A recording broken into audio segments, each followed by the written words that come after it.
کیا خداوند لوگوں پر بدروہیں بھیجتا ہے؟ کیا خدا ناپاک روح بھیجتا ہے؟ یا کیا خداوند شیاطین کو قابو کرتا ہے؟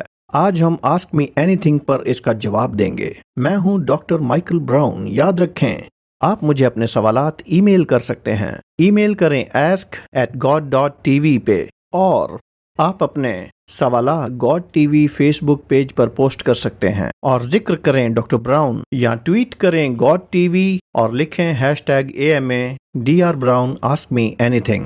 ڈاکٹر براؤن، ایک سوال ہے کرس کی جانب سے ای میل کے ذریعے، جیسے کہ ہم پہلے سیموئیل کے 18:10 میں پڑھتے ہیں، جہاں لکھا ہے کہ خداوند نے شاؤل پر ایک بدروح بھیجی۔ اس کے کیا معنی ہیں؟ کیا آپ اندازہ لگا سکتے ہیں؟ ٹھیک ہے، تو پہلے یہ سمجھیں کہ خدا ہی بادشاہ ہے۔ خداوند خود ہی خدا اور بادشاہ ہے۔ میں اس پر واجب طور پر زور دوں گا۔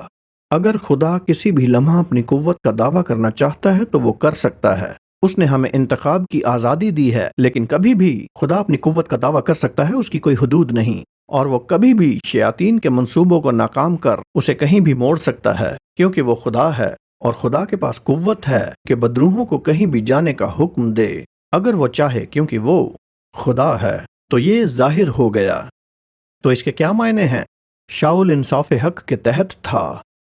شاؤل نے خدا کی نافرمانی کی تھی۔ وہ فرما بردار قائد سے گستاخ قائد بن گیا۔ اس وجہ سے اس نے اپنی سلطنت کھو دی، جسے خدا نے کسی اور کو دے دیا جو خدا کے دل کے قریب تھا اور جو داؤد کہلایا۔ اور شاؤل اپنی نافرمانی اور گناہ کی وجہ سے خدا کی حضوری سے محروم رہ گیا، اور اس کے بجائے خدا کی جانب سے ایک بدروح نے یا ناپاک روح نے آ کر اسے اذیت دی۔ لہٰذا اس کا مطلب یہ ہو سکتا ہے کہ خدا نے براہ راست اس روح کو بھیجا۔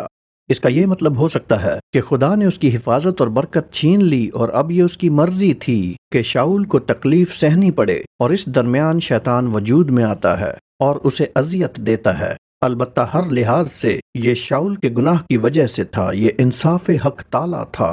خدا اپنے لوگوں پر ہرگز قہر برپا نہیں کرتا، جیسے کہ ارے دیکھو ذرا، یہ میری بہن ہے، یہ میری بیٹی ہے، وہ دعا میں ہے اور میری طلبگار ہیں۔ خدا آسمان سے دیکھ کر فرماتا ہے یہ میری بیٹی ہے اور میری طلبگار ہے، میں اذیت کے لیے شیطان کو بھیجتا ہوں؟ ہرگز نہیں، جی نہیں، وہ کبھی ایسا نہیں کرے گا۔ تاہم گناہ اور نافرمانی کے الوہی انصاف کے تناظر میں، جی ہاں، ہم ساؤل کی مانند مصیبت میں پڑ سکتے ہیں۔ جب داؤد بین بربت بجاتا تھا اور خدا کی ستائش کرتا تھا تو خدا کی موجودگی ہوتی تھی، تو اسے سکون ملتا، لیکن اس نے خدا کے ساتھ تعلق قائم کرنے کے لیے اپنے دل سے رجوع نہ کیا، جس کے عوض میں عذاب دور ہو جائے۔ آئیے اسے عملی سطح پر دیکھتے ہیں۔ اگر ہم شیطان کے لیے دروازہ کھولتے ہیں اور خدا سے منہ موڑ لیں تو ہمیں منفی نتائج حاصل ہوں گے۔ اگرچہ ہم یہ نہ بھی کہیں کہ خداوند شیطانی روح کو ہمارے انصاف کے لیے بھیجتا ہے، پر دروازہ کھل چکا ہے اور خدا کی برکت جا چکی ہے، اور ہمارے اپنے انتخاب سے، ہماری نافرمانی سے ہم اس جانب چلے جاتے ہیں جسے تاریکی پہلو کہتے ہیں، جہاں عذاب اور تنقید ہوتی ہے۔ پرانے عہد نامے کے نظریے سے خداوند اپنے عمل کی حاتمی ذمہ داری لیتا ہے، اور یہ دلچسپ ہے۔ ہم پڑھتے ہیں 2 سیموئیل میں خداوند کے غضب نے داؤد کو بھڑکایا تو داؤد نے خداوند کو ناراض کیا اور خداوند کا غصہ اس پر بھڑک گیا۔ وہ باہر نکلا اور گستاخی سے لوگوں کی گنتی کی۔